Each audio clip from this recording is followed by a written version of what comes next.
포털 사이트에 마라탕을 검색해 봅시다. 그와 관련된 다양한 정보들이 나옵니다.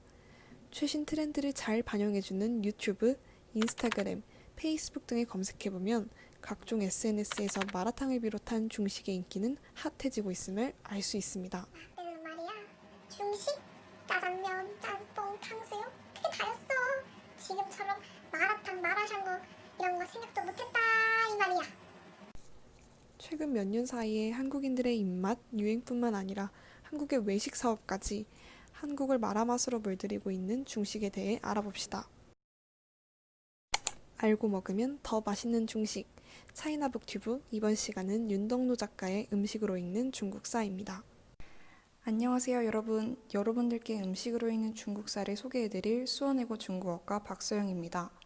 앞서 말씀드린 마라탕 등 중식은 중국에서 대중음식으로 자리 잡는 것에서 그치지 않고 세계 여러 나라의 마라 열풍을 불러일으키며 전 세계 사람들의 입맛을 사로잡고 있습니다. 우리나라 또한 중식 외식업 종사자들의 폭발적인 증가와 사람들의 열렬한 관심으로 중국 음식점업 경기 전망 지수는 갈수록 높아질 뿐만 아니라 요즘 사람들의 핫플레이스인 강남, 홍대 등에도 중색 짙어진 외식업계들을 자주 볼 수 있게 되었습니다.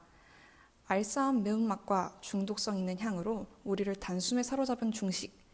일상 속에서 많은 부분을 차지하는 만큼 알고 먹어야 하지 않을까요?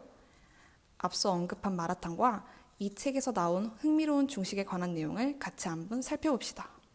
마라탕의 기원은 창장 인접 지역의 사공들 사이에서 요리법이 시작했다고 전해지고 있습니다.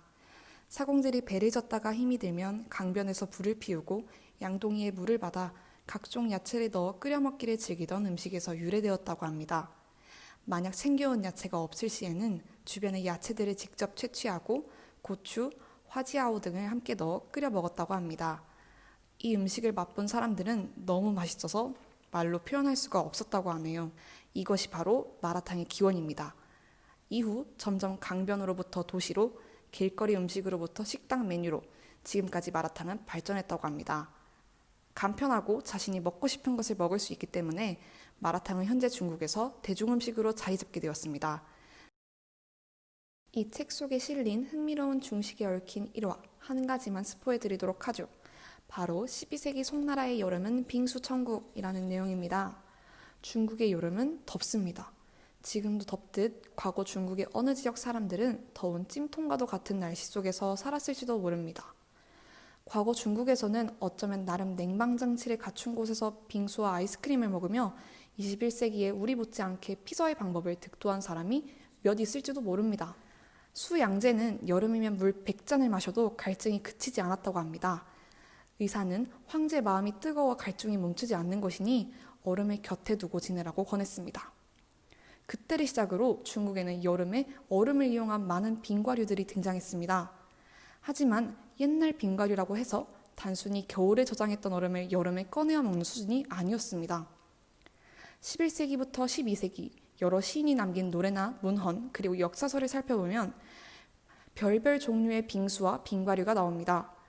11세기 북송 때의 시인 매요신이 남긴 시에는 빙소라는 음식이 나오고 녹아 흐르는 빙소를 씹어 맛보다 라는 구절이 등장합니다.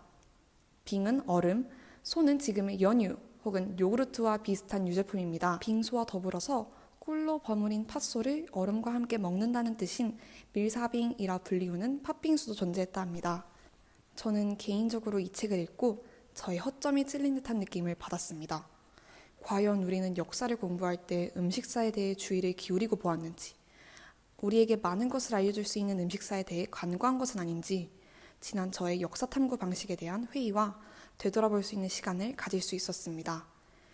역사를 탐구하는 데 있어서 복잡한 연표와 황실의 계보가 설명해주는 것에는 한계가 있다고 생각합니다.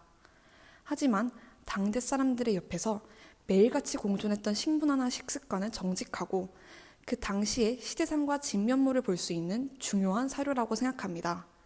그에 따라 중식에 관련된 사학 탐구 가치가 높아진다고 생각하고 중국인들이 사랑하는 음식을 보면 중국사가 보인다고 생각합니다. 입으로 넘어가는 음식은 가장 원초적인 삶의 지표로서 그 속에 정치, 경제, 철학 등 그 시대의 모든 것을 녹여낼 수 있는 수단이라고 생각합니다. 여러분들이 정말 좋아하는 중식을 음미해 보기 전에 이 책을 한번 깊게 음미해 보며 지식을 쌓은 후 더 깊고 풍부한 중식의 진미를 느껴보는 건 어떨까요? 지금까지 차이나 북튜브 음식으로 읽는 중국사를 진행한 수원외고 중국어과 박서영이었습니다.